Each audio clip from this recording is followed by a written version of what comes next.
Da, da, da, da.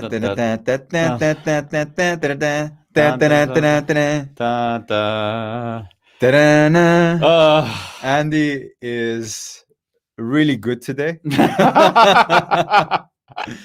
So today, Andy, we have Alexander Inchbald. Inchbald.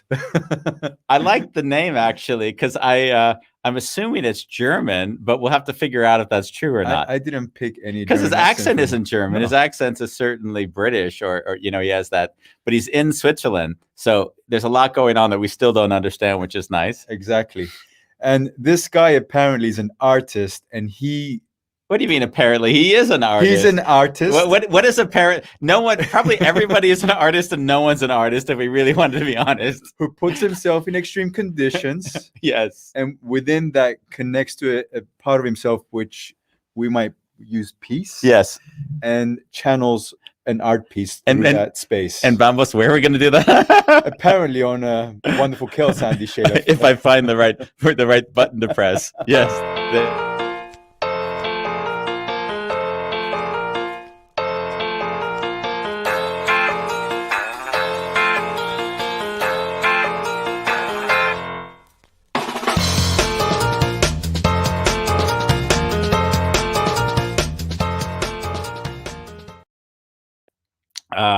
Yeah, Bambos alluded to the fact that I'm not feeling all that well. I haven't slept well in a few weeks now because when we were in the U.S., when we were in the U.S., Ronnie would wake up at 12 o'clock midnight to work till 8 or 9. And that means that and that meant that I was also following her schedule a bit. So I feel like I haven't slept in weeks.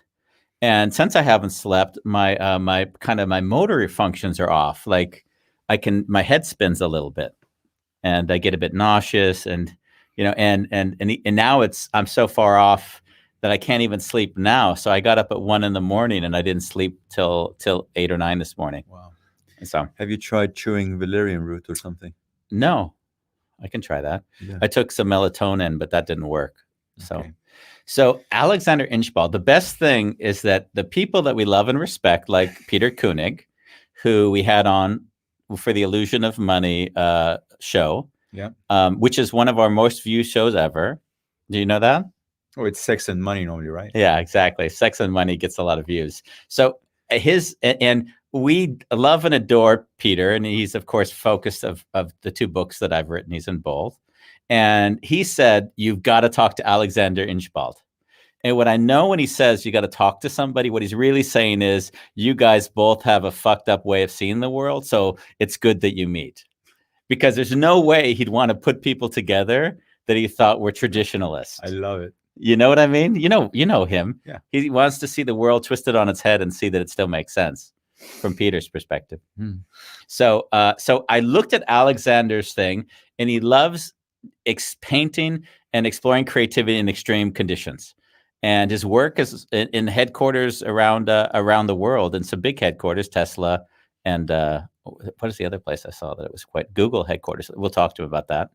And so what I was really curious was just what was his angle. So what is it that's I still don't quite get it.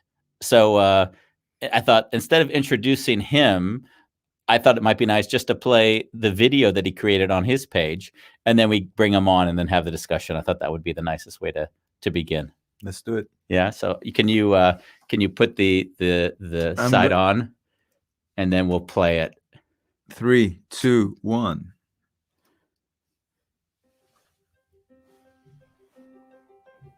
It doesn't work. It's possible to be creative everywhere, even in the most extreme environments in the world. I've experimented at the top of mountains, in 70 km/h winds, in blizzards, and in tropical storms. No matter what goes on outside, it's possible to find that peace inside and be creative everywhere. Today we're at the top of the Aiguille du Midi, above Chamonix, and just below the summit of the tallest mountain in Western Europe, Mont Blanc. When you go into nature, When you go to the top of a mountain and you feel at one, that is the doorway to being creative everywhere. And you can take that feeling home with you. Everyone can be creative everywhere. That's how ordinary people go from being ordinary to extraordinary. They listen to their inner voice. If everyone did that, there would be no climate change, poverty, hunger, problems with education or health. We would all create what we need. Change is inevitable today. How we respond will define our future. That's in our hands. What I observe, having spent hours and hours painting in the mountains, in extreme conditions, when I get into that state of flow, the whole world around us becomes a canvas, and we can choose how we create what we create on that canvas. What's your personal vision for the world? Creativity will enable you to express it. Every great artist, every visionary leader, every great athlete has done exactly that. They have gone through their own personal barrier. They have suffered and they have kept true to their vision. And in doing that, they have created something extraordinary. You can be creative everywhere. Nice. So So from there, it makes more sense to bring him on. to bring him on and discuss it. And where we're going to do that, Andy? We're going to do that on a Wonderful Chaos. Hello, Mr. Inchbald. Hey, Andy. Great to see you. Have you met Bambos yet? I haven't met Bambos. Hey, Bambos, how are you? Hello, Alexander. We haven't met either, but is it correct to pronounce your name Inchbald, or are we overly stating it in an American-like way? No, that's how we pronounce it in the UK. And I am actually British, and the name probably is originally German, and I speak about one word of German. Nine. Yeah. And living in Switzerland, it's not going to help you any to speak German. That I can tell you. Well, actually, 80% of Germany is 80% of Switzerland is German speaking, but I don't live in that part. Listen, I lived in Switzerland. I learned German in Switzerland, and whenever I tried to speak, people would laugh at me because they didn't understand a word I was saying. So I was corrected on one of the shows by a guest. Swiss German is not German. It's not a dialect of German. It's a different language. That was what I was told. That's absolutely true. By the way, that introduction you gave me, a fucked up view of the world. About the only other person in my world who will say that, but she might not use the first word, is my mum. Well, welcome. I think my family has been saying that for a very long time in private. Well, I think they've been saying it in private. But my mum, she wouldn't use the first word, but she would say that my view of the world is somehow not her view of the world. I love that. And I guess that comes out like Christmas dinner, where you have weird conversations like, oh yes, I'm going to some abstract location to paint something upside down to show how you can be extreme and still creative. Is that how it would show up, or how does it show up with mom? Oh, the funniest thing with my mum is that she'll continue to say, well, when are you going to get a proper job like your brother and sister, right? And here's the funniest thing, guys. The funniest thing is that all around our house now are my paintings. Of course. So go figure. Love and then she came back to me and she goes, darling, could you paint one of some poppies for me? I'm like, go figure, right? That was my dad. I love it. Yes. My dad, one of the last conversations we had, I was in my 40s, and he said, because my two brothers are lawyers, he said, Andy, as soon as you want to become a lawyer, I'm ready to pay for your education. After I did all my work, like it was just like, unless you become a lawyer, then you have not succeeded in life. It was, yes. I love how that works. The parents' perception of what success is, unless that's reached, the parents don't understand that actually the child is doing, something really remarkable. Yeah. Absolutely. I mean, if I become an accountant like my brother, my mum and dad would sleep much better at night. You've not been sleeping for a couple of weeks. I think my parents haven't been sleeping for 46 years, and I am 46 years old. The funny thing, you haven't been living off of them, I presume. Like No, you don't need their financial support, but yet they're still anxious for your well-being. I haven't needed their support since I was in my early 20s. I mean, I'm very grateful. I met Peter, right? So, yeah. So as soon as you meet Peter, then your relationship to money transforms, and then, yes, even if you're not making enough money, you don't care, and I am, so and I don't care either. No, it's fine. for those that Peter Koenig, like I mentioned earlier in the intro, he does great work with the money work, as he coined it. And if you haven't seen the show Illusion of Money, then please go watch it. It's just really search great. it on Spotify. Yeah.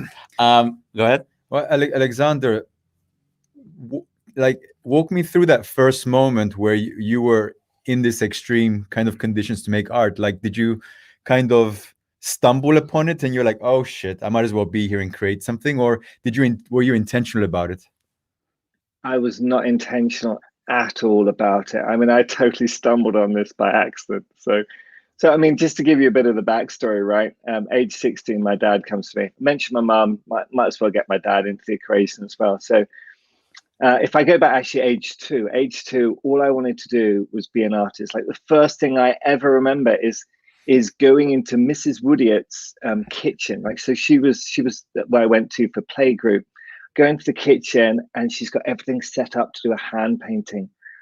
Oh my God, guys, like, I can still remember the feeling of getting the paint under the nails and like moving around. I'm like, I'm creating something. Now, obviously I didn't have that conscious thought, but that was the feeling that I had.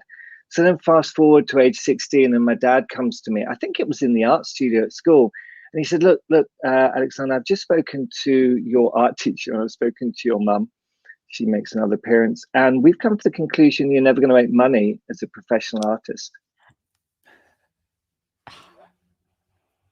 I'm like, oh, like, this was my dream. This was what I wanted to do in life.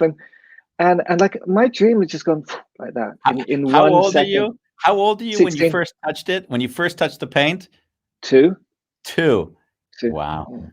Yeah. And it sounds like this is the start of like every rock star biopic, right? With Elton John to whoever, when everyone's been told you can't make any money with this, so you got to find a real job.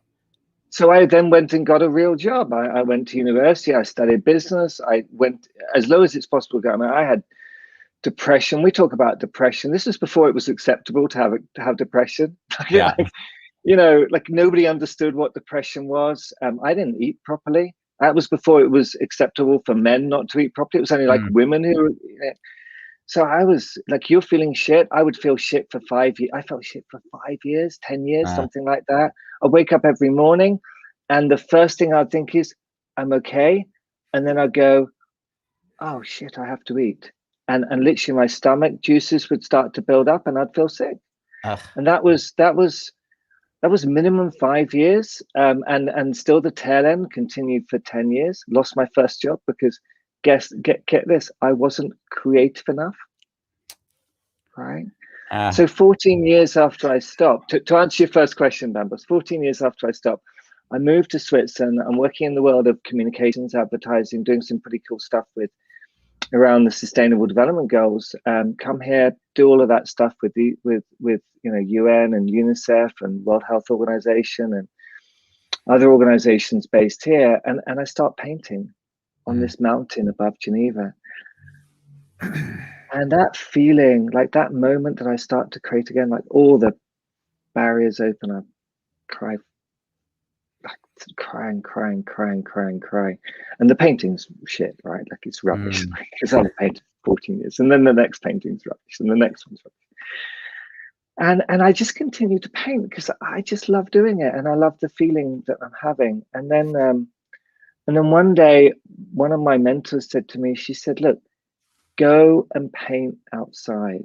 And by this time, I bought a house, I created my studio, and I was painting through the night, a little bit like Jackson Pollock used to paint all through the night, because it's the best time to get into the what neurologists would now call theta brainwaves, which is where you create. By the way, when you're in that kind of fucked up halfway state that you're in at the moment, not a bad place to create in, right? That dizzy space, that's actually you might be producing primarily theta brainwaves.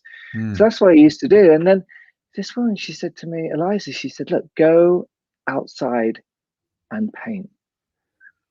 And I cannot begin to describe the sense of freedom. It was like walking out of the cave into the light, like walking out of Plato's cave, and there I am. And I'm like, oh my God, there's wind, there's light, there's color, there's vibrancy. And again, the painting was rubbish, but the sense was just incredible.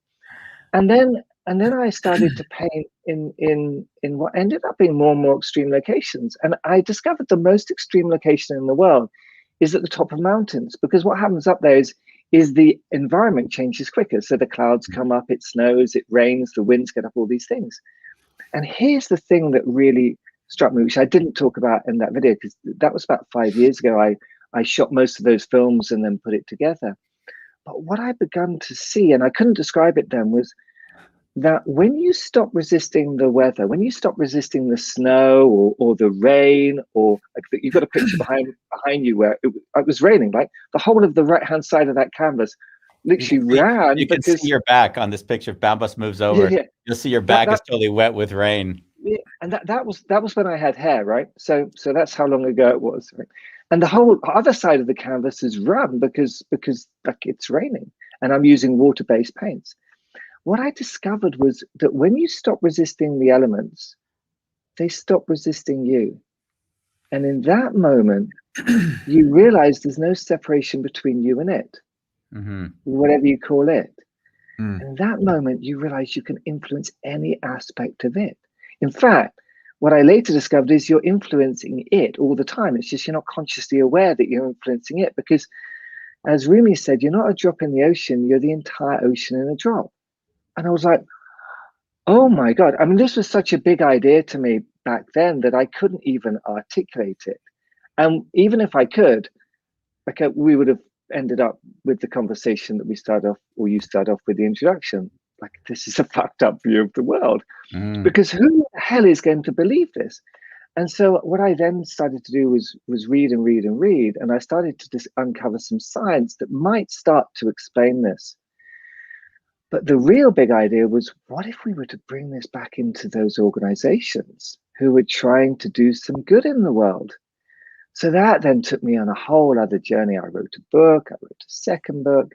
And my realization was, actually, you can't do it with those organizations, because actually what I realized is they have a fucked up view of the world. Like, their view of the world is within the current system.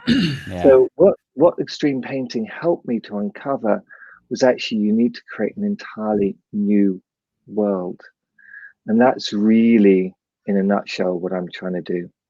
And I'm not alone. Like, there are millions or hundreds of thousands of people out there trying to do it. I just have a unique fucked up take on it.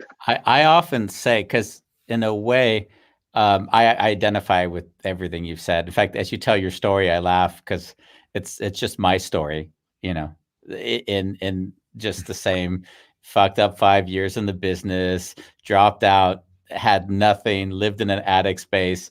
I was at peace and happy and joyous, and everyone thought I was crazy. Like, how can you be happy? You have nothing. You used to be this big director. So all of that idea, I can really, really strongly identify with.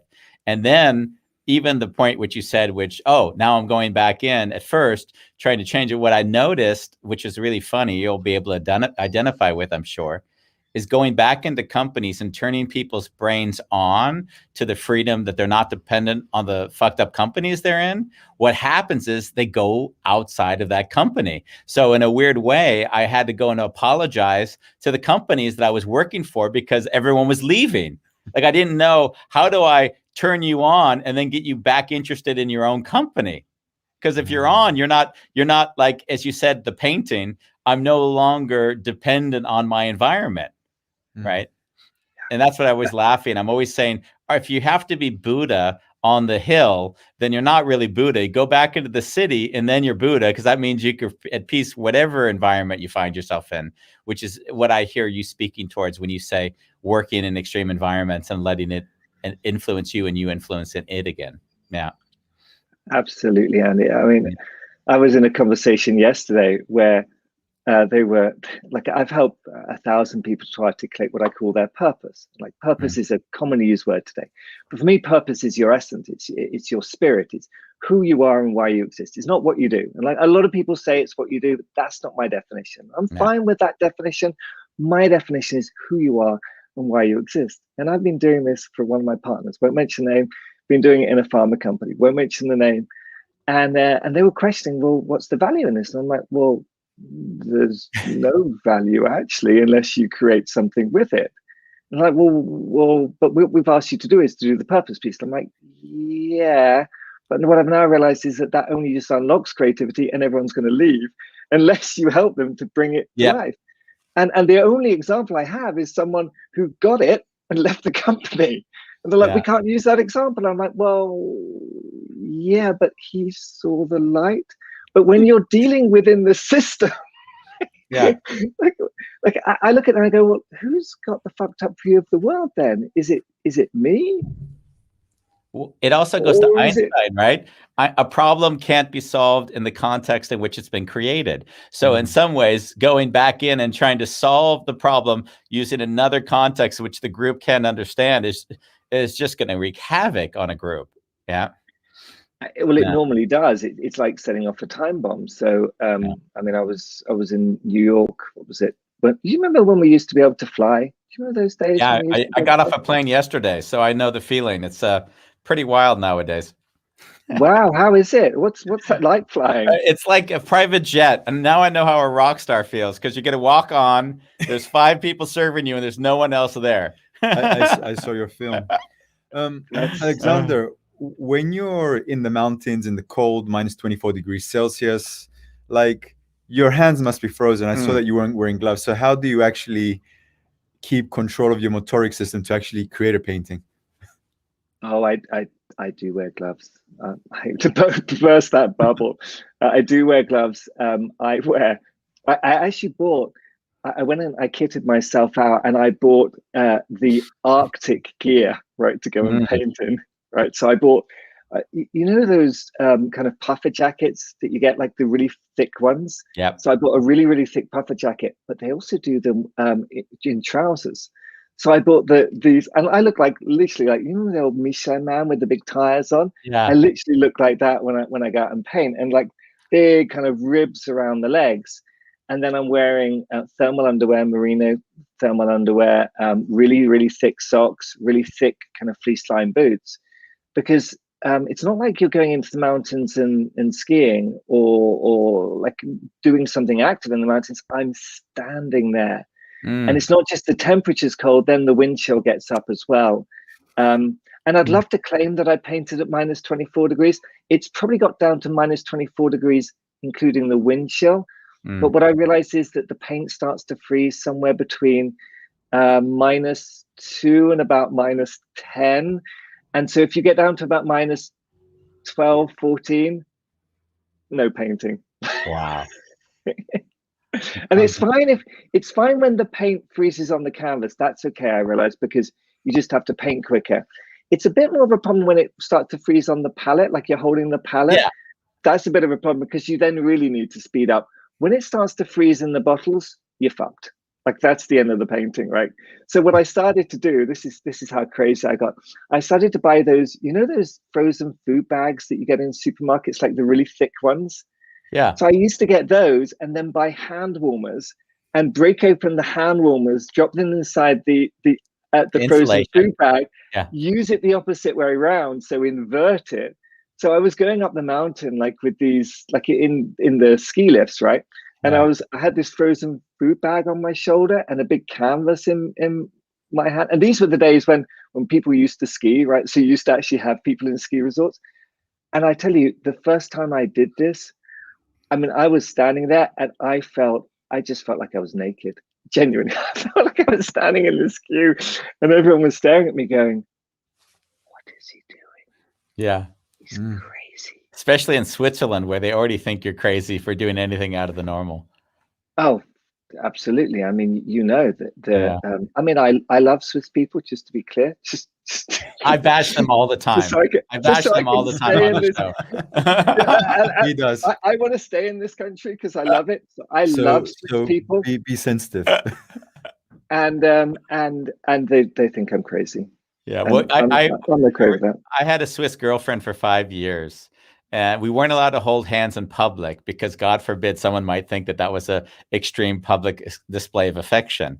But I used to sit at the table with her mother. She was from Bern, right, or from Thun, near Bern, and we used to have long discussions about how I studied how to think in college, and her mother couldn't understand that learning how to think was actually something.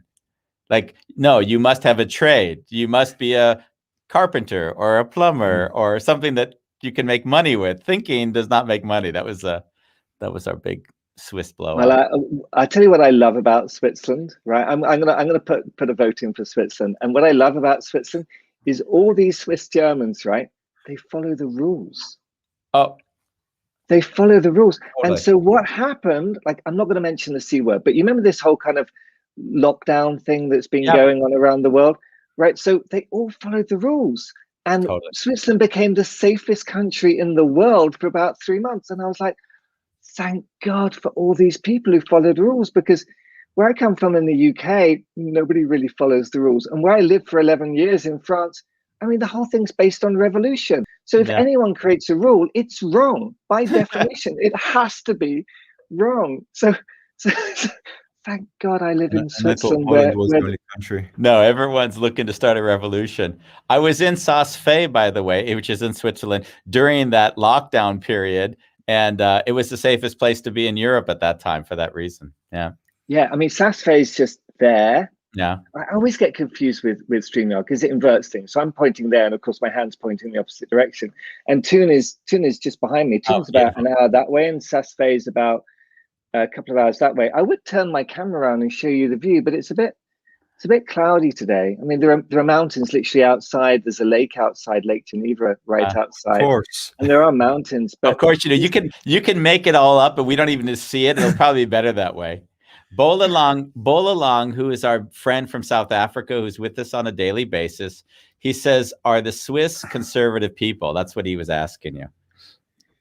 Yes. Some of them are very conservative. Believe it or not, they are about the only country in the world that have voted against minarets, like is Muslim minarets. And there's only about 2 of them in the entire country, something like that. I've probably got the numbers wrong, but like 10 years ago, it was a massive controversy that they voted to build no more minarets. And like, there's none of them in the country, right? And so there's this massive, I mean, it's just an extraordinary country. In terms of the Constitution, by the way, it's the closest to the US because it's got the cantons, which are the equivalent of the states, and then it's got the government. But that's where the kind of similarities end, because the government in Bern is like 6 people, and it's made up of a constitution of all the parties, so it's representative, and they just rotate the president around. And then they pass all of the responsibility to the cantons, which means in some senses it's the most democratic country in the world. And yet the strongest party is what's called the People's Party, which is the people behind this vote to get rid of the minarets. Yeah. So it's kind of schizophrenic in the sense that it's the most democratic country in the world. It's got the most advanced e-voting in the world. It's the most kind of devolved government that exists. I mean, they have referendums once every, like twice a month, 2 or 3 times a month. Where I come from in the UK, a referendum. Oh my God. Oh, we have to vote on whether we want to stay in Europe or whether we don't want to stay. Hold on a moment, guys. Geographically, you're in Europe, right? Well, I mean, anyway, like I'm not going to get into that. I mean, just for Bolalong's sake, you can't mow the lawn between 12 and 1 o'clock in Switzerland, Bolalong. So think to yourself, you're in a country where you can't mow the lawn, and you can't do your what do you call it? Your washing machine after, I don't know what the time is. 10 is o'clock. It 10 o'clock? Yeah.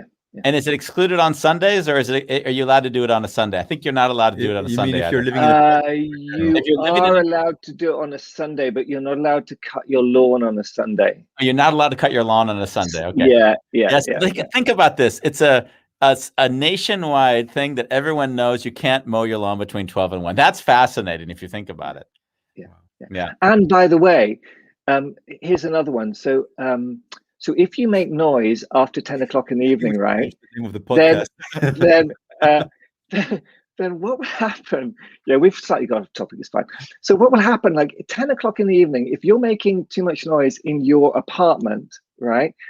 They won't come and knock on your door and say, "Excuse me, would you mind just making a bit less noise, turning the music down, something like that?" They'll call the police. Yeah.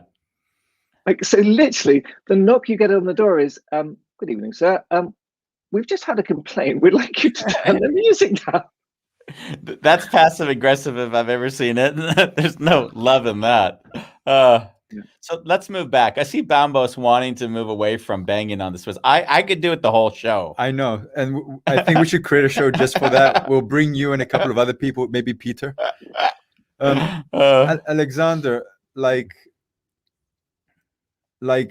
love being in the cold. I'm the kind of person that on a daily basis I swim in ice cold water in the canals of Amsterdam. I train at 5 a.m. doing pull-ups with holding ice cold bars, and it can be excruciatingly painful, like to the point where I might start crying. And I'm wondering what has been the most emotional, painful, physically, as well as coming up in your art piece. Have you had that kind of experience? Yeah, not from the cold though. I mean, I get the emotional part of it and the excruciating pain. So that perhaps the hardest one was actually the first time I ever painted in what I would call extreme conditions. So if you can imagine this, right? I'm in a field of lavender, which doesn't sound very extreme at all, in Provence, in the south of France. But right behind me is Mont Ventoux, which is like this mountain which sticks out of the middle of nowhere, right? So when they go up on the Tour de France, like in the middle of, and it's really, really tough climb, and they get snow on it in winter, or they used to before the climate started changing. So there I am standing in front of it, and the Mistral is blowing behind me. Now, when the Mistral blows, it blows. It like seriously, seriously blows. So I'm standing there, I've got my canvas, right? If you can imagine, here's my canvas. Now, the problem with the canvas is that it's now actually, if I show it side on, it's now moving like this in the wind, right? And so it's like this. And now if I try and bring my brush to it, the canvas is moving into the brush, right? In other words, I have no control, right? And it's like, it's probably 60 miles an hour, this wind, for those of you in Europe, probably 80 kilometers an hour. And it's cold, it's July, but it's freezing cold. Like, I'm cold.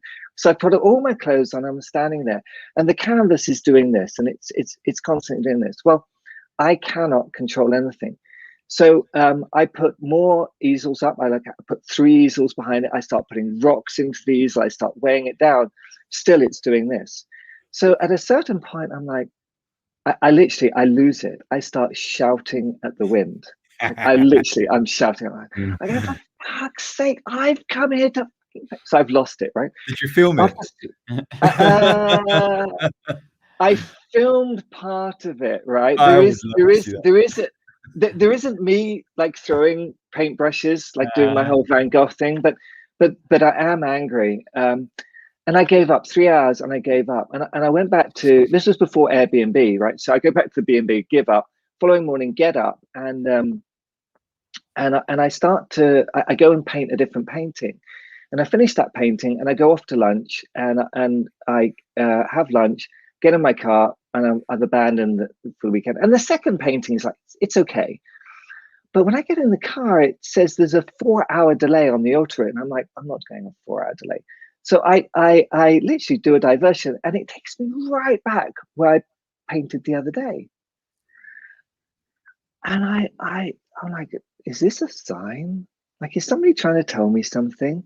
So I stop and I park the car and I get out and I kind of get this message to set up the canvas. So I set up the canvas and it's still doing this, by the way, like the wind is still blowing.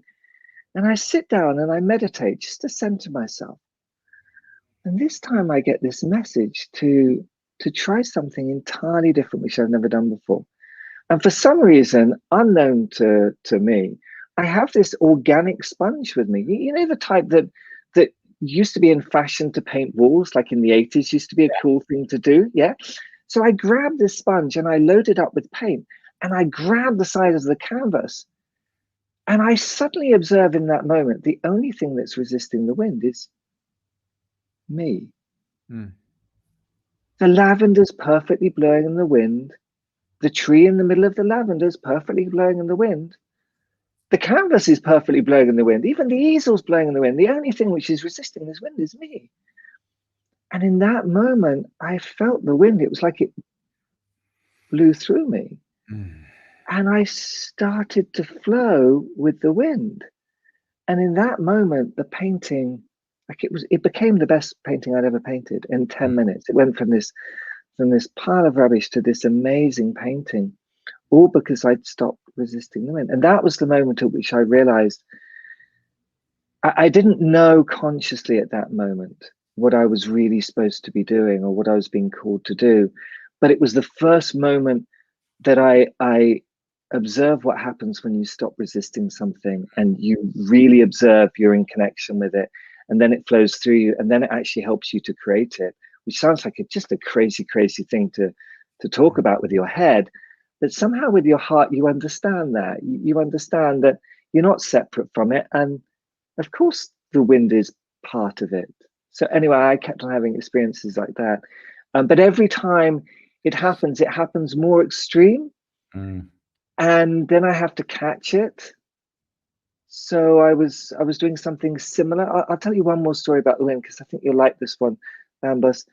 I was at 3,200 meters, which is about 10,000 feet, up on Mont Blanc, like as high as you can get on Mont Blanc. And I'm standing there and the clouds are down and the wind is blowing horizontally and it's literally blowing. It's stinging my eyes. I put my glasses on so it doesn't sting. The glasses missed up, so I have to take it off. It's like literally, and it's like this for 5 hours. And the clouds are down, I can't see anything. And I said, well, what should I do? And the canvas is doing this, by the way. And my friend said, well, just paint the wind. I can't paint the wind. I can't even see the wind. She said, no, go up and paint the wind. So I went up to the canvas. I loaded up with paint again. And this time I grabbed a painting knife. And I tell you, Bambus, as I start to approach the painting, it's like the wind speaks to me and the wind says, nobody likes me. Nobody sees me. Everybody thinks I'm cold and horrible. And yet I'm more powerful than the mountain you can't see. And I'm more powerful than the clouds you can see. Because I can blow those clouds away and reveal the mountain to you. And as I start to paint, the clouds start to move on one side of the mountain and then on the other side. And then like, over the next 5 hours, they move and the whole mountain, including Mont Blanc, the top of the mountain, reveals itself. And I finish the painting. And I have this realization that all the wind wanted, all the snow wants, all the clouds, or all these kind of what we perceive as negative elements outsiders want is to be seen. They just want to be seen.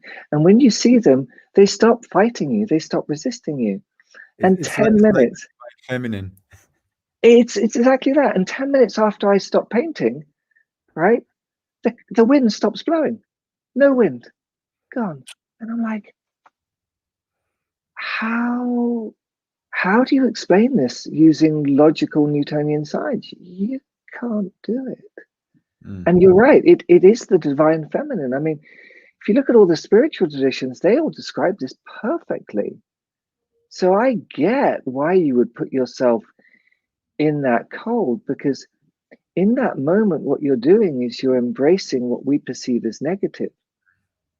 But if we are all of it, as Rumi said, you can't just claim only the positive, the peace, the happiness, the joy, the love. You can't claim that. You also have to claim everything that we perceive as negative. And my personal view on coldness is that we push that away, we reject that. And so what happens in the seasons, if you look at it, is we go spring, summer, spring, summer, spring, summer, spring, summer. And I believe that's partly because we don't embrace what the cold brings to us, which is the opportunity to slow down, to regenerate, to stop, and just to listen. What do animals do in winter? They hibernate. What do you, I mean, let me ask that as a question. What do you get out of the cold, right? If you dive into a cold canal, if you hold on to bars, what do you get from that? Access to myself, finding peace, and there's something like I'm prone to depression very easily in my life, and in a way it just silences my mind. So like, imagine you get up in the morning, you don't want to see the world, and then the first thing you do is go out there.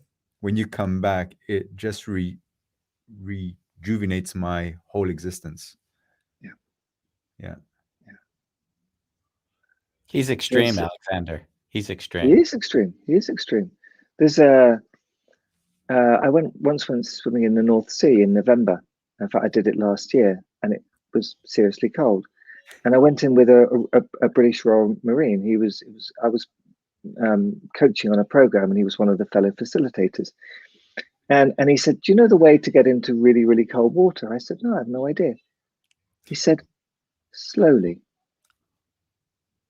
The way to get into really, really cold water is slowly." So it's a very shallow drop off, right? And we walk in really slowly. And the first thing that happens is literally you freeze. You're like, what on earth are you doing? It's like the water's just about freezing, right? You know this feeling, Bambos, right? And your heart starts to beat really fast and your breathing goes out.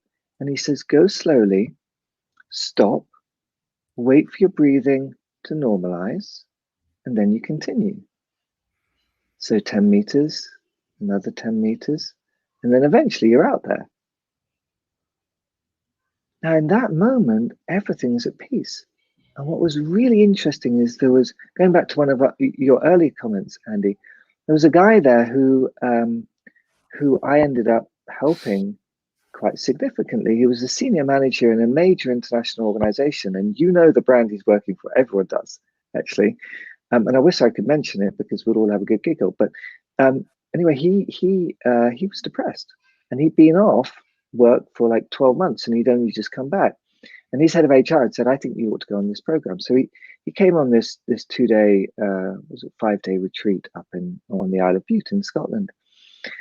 And what was really interesting is that swimming in the sea woke him up, and he went back like 2 or 3 times. He couldn't get enough of it because it was just like it was reviving him. It was bringing him back to life, and he was out there like swimming and swimming and swimming. And I was like, I don't think I need to do that.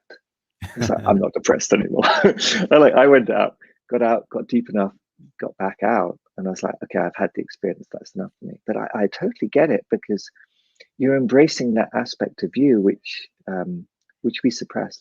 What Carl Jung called the shadow. Mm-hmm. I think he's just replacing his dad with the water.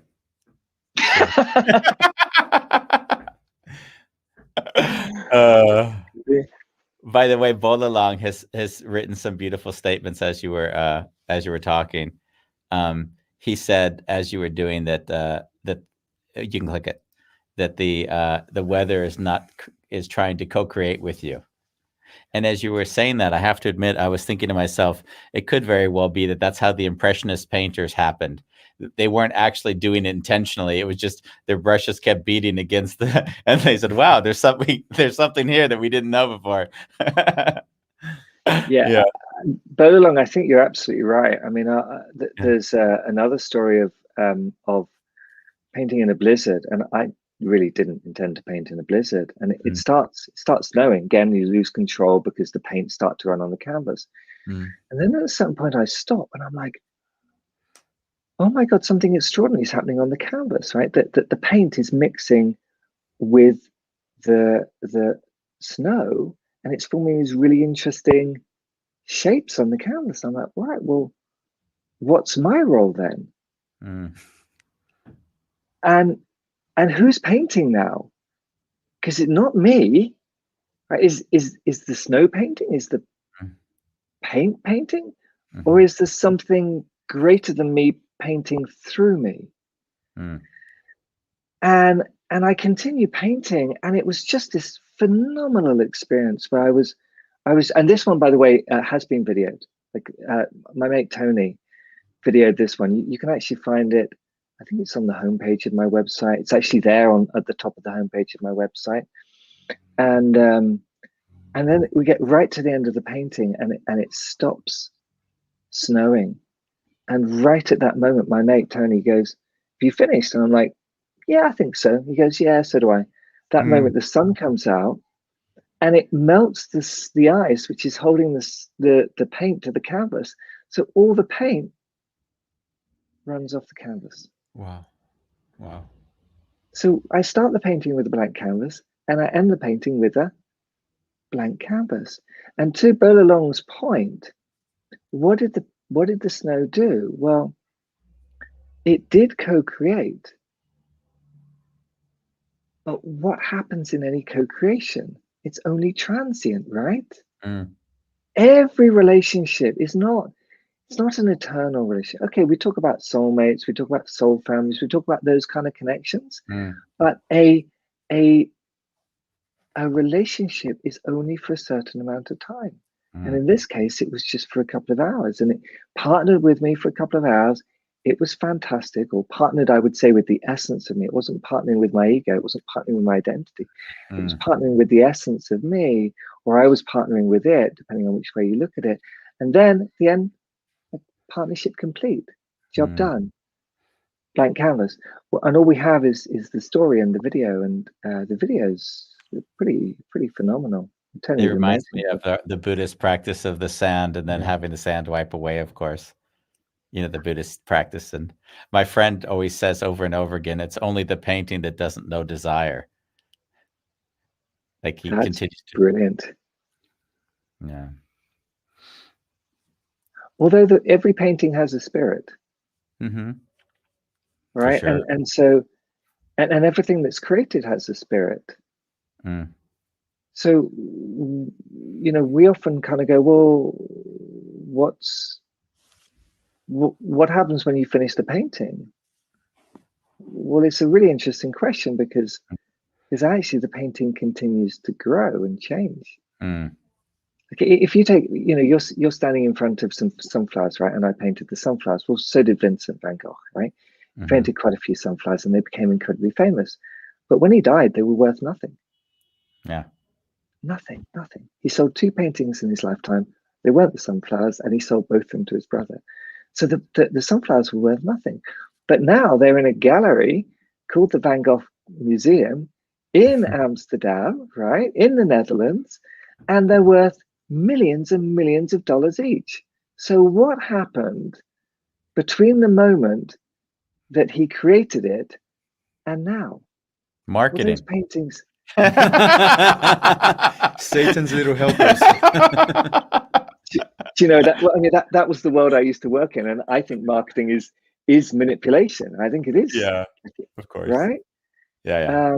It's not marketing. It's actually what's happened is the energy of that painting is fundamentally transformed. It's a totally different energy. So we now look at it and we go, that's a masterpiece. Yeah. Right? And that's so and how does that happen? It happens because one person said, that's an amazing painting. And actually it was Victor Hugo. He goes, that's incredible. And then everyone else goes, that's incredible. And then it becomes a masterpiece.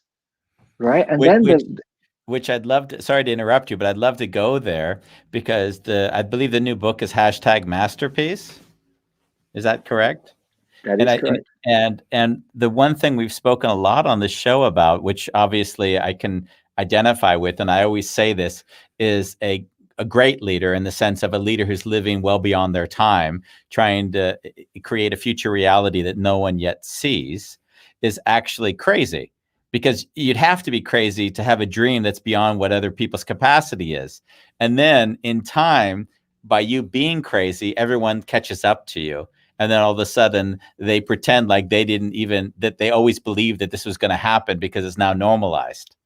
So when I see what you've done and how you've articulated it, especially in the first sentence of your website, which has the misfits and those that feel out of place, in some ways, I think some of the hardest thing for a leader or anyone who leader is often associated with person in an organization, but I also want to look at it, say a visionary. That's probably a better word for this. Like, is that they will not be understood, and they have to be okay with that. Because if they need social acceptance, then they'll always regress, like you did to your parents when they said, "Hey, get a real job," and then you basically did whatever they needed you to do to be comfortable. So there is a really interesting element of living in a future reality that no one can understand, which I could certainly see as a great value to help people discover for themselves. You know, Brilliantly articulated, Andy. I don't think I could have put it better myself. Every great artist He's a is book crazy. writer, you know. Well, yeah. Every great artist is crazy. Every master is crazy. Why? Because you're absolutely right. They're visionary. They're ahead of their time. As Oscar Wilde said, art doesn't follow society. Society follows art. Now, then that's the definition of art, right? Because I would say that the majority of art today follows society. Because actually what the majority of art is trying to do is market itself to make a profit. It's not created for a greater purpose. Now, if you look at the masters, they created art for a greater purpose. What was Michelangelo's purpose? It was to illustrate that actually, believe it or not, God is in man, right? So if you look at like the first masterpiece, which is a statue of the shepherd boy, David, correct? The shepherd boy, right? So that, and like he's given him oversized hands and oversized features, which is indicative that he perceives he's a god. Now, David was a very small shepherd boy, according to the story in the Bible, but he's created the perception that he's this god. Like another story which I find fascinating. I don't know if you've heard of this before, but if you look at the Sistine Chapel, right? And if you remember the Sistine Chapel, it's this, right? Yeah. So God two fingers touching that two fingers, right? Yeah. Well, look on the right-hand side. I never know with StreamYard what's right and what's left, but look on the right-hand side of that, and you'll see it in the cloud, right, where God is. If you follow the outline of the cloud all the way around the cloud, what you'll see is it is a perfect outline of the human brain, including the beginning of the spinal cord. It's like, and we know that Michelangelo dissected the human body. That's how he was able to paint so perfectly and sculpt so perfectly the human form, because he understood what was going on underneath. So if this is true, what was Michelangelo really saying? Because he didn't do things by accident. Yeah. He was inspired by the line in the Bible which says, God creates man in his own image. But what it really means in Michelangelo's words is God creates man, but man also creates God in his mind. In other words, God is inside you. God is not something outside you. The Buddha is inside you. What I say is the artist is inside you. The creator is inside you. It's not something outside you. So, and I could go through pretty much every master and tell you what was the purpose of their art. They had a greater purpose, and it was always linked somehow to unlocking that artist inside us. Yeah. So what is, and if you follow that logic all the way through to today, where have we got to today? We've got to a point where we're all artists. We're all trying to tap into the master inside us. You know, all of us are masters and none of us are masters. So what is it that I perceive needs to happen? We need to create that new reality where we're all masters. We need to create the next cycle, the next 5,000 year cycle, because let's be honest, we're fucked, right? If we continue with the current system, we're fucked. Like 10 more years, that's it. Humanity isn't here in 50 years. All the scientific indicators are there. It doesn't matter which ones you look at, whether you look at climate change, species extinction, inequality, mathematically, we're screwed. So if that's true, like I have children, like Sasha's 7 and Daniel's 5.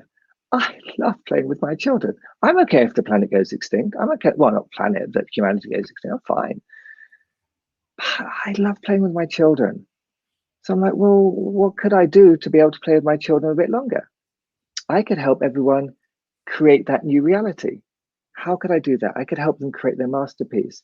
And that's what the book you mentioned is about. It's about helping everyone to create their masterpiece, because if we all become masters by creating our masterpiece, we will create this new reality, which will take us not just for the next 50 years, actually, it will be the next 5,000 year cycle.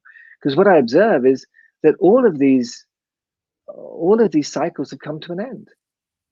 You know, the Mayan cycle, 5,000 year cycle, finished in 2012. Age of Aquarius finished, according to some people, or started 21st of December last year. That's a 2,400 year cycle. And then you start to look at all the wisdom cultures, things like Buddhism, 5,000 years old, I Ching, 5,000 years old, Sumer, the oldest civilization, 5,000 years old. In other words, the cycle seems to have come to an end. So does that mean we give up, or do we create a new cycle? And what I see is there's a possibility for us to create that new cycle. And that's really what the book is about, is giving people the capability, the capacity to do that. And the first step is to extract yourself from the current system so that you have no resistance or addiction to the current system. And that's where Peter's work comes in, because money, of course, is addiction to the system through money, or aversion to the system by rejecting the system. Neither of those work. You have to free yourself, and then you can choose whether to play in a new system or play in the old system. And it's okay to play in the old system, but most of us don't have a choice. We're not consciously aware that we have that choice. Yeah, we don't know. We don't know that we're in the system, and then we actually either fighting it, as you say, or playing in it, and neither one of those paradigms are what we're talking about here. So getting to the new paradigm, because that's the paradigm which obviously I can connect with you with, is how do I support people to see that it's a non-dual understanding to some degree. It's not right or wrong. There's another understanding that arises to see that. Like, how do you support that through your work? Because we only have a short amount of time, but I would like to get to, when you go to a company, what is it that you're doing so that they have the awakening, which is, wow, there's something beyond this obvious paradigm I'm in. So what are you doing? So I'll give you one example, and then tell you about what we're just launching this year.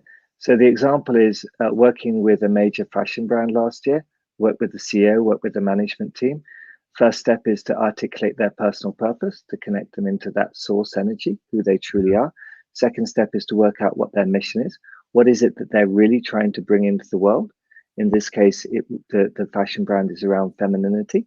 So it's about bringing more femininity into the world, unlocking the power of true femininity. So we start or accelerate that movement.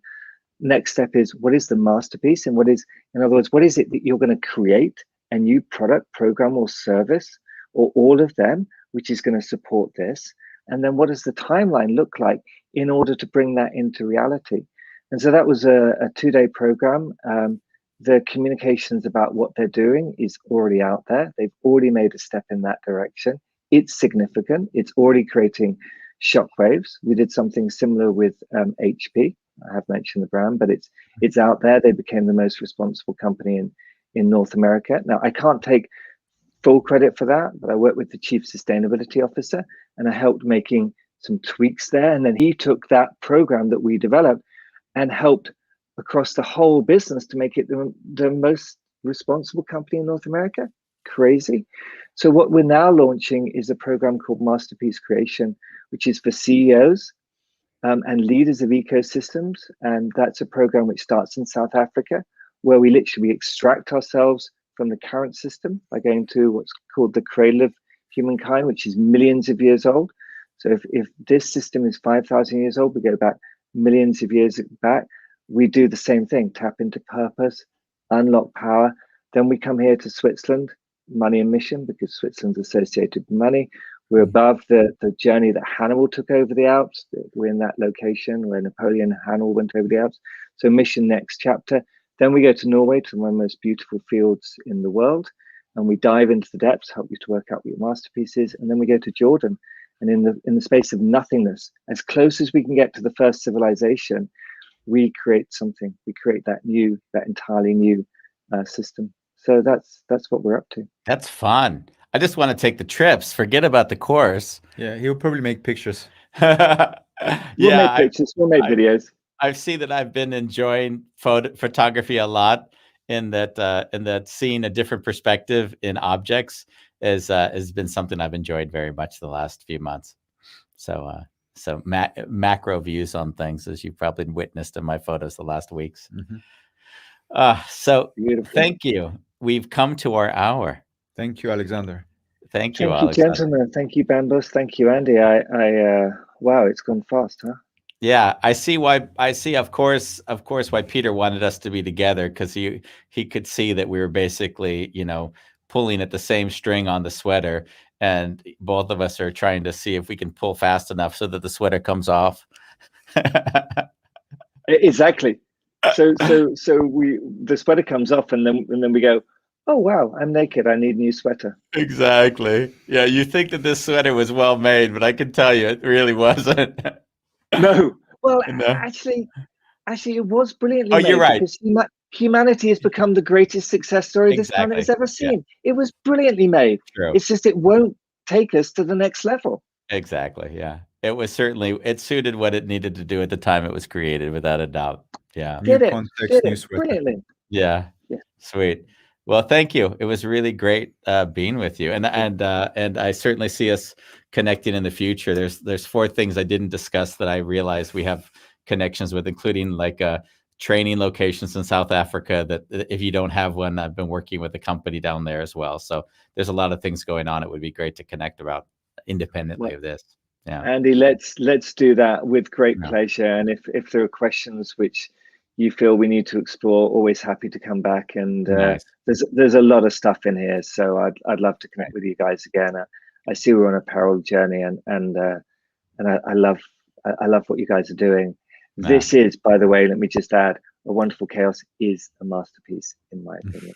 So thank you so much. Yeah, well, this was, as you said, and I think we our wind of what the wind that you were painting against was what the C word was for us, the COVID word. And literally the first day of the lockdown here, we said, screw it, we're just going to do this and let this define what we do. So this is very much in line with how you have described it. Yeah. So this is our masterpiece. It is. And we have no fucking idea what we're doing and why we continue doing it for some reason, but we continue doing it. Well, if you love it, then that is often an indicator to whether it can become a masterpiece. Yeah, true. That's an indicator, and at the same time, if you're still kind of addicted to the current system, then it won't become one. And I don't see you guys doing that. I see you guys working and healing yourselves, and the wounded healer. I love that too. So yeah, thank you. Thank you. Look forward to speaking. Yeah, we'll talk again. Cheers, guys. Bye, Alexander. Bye.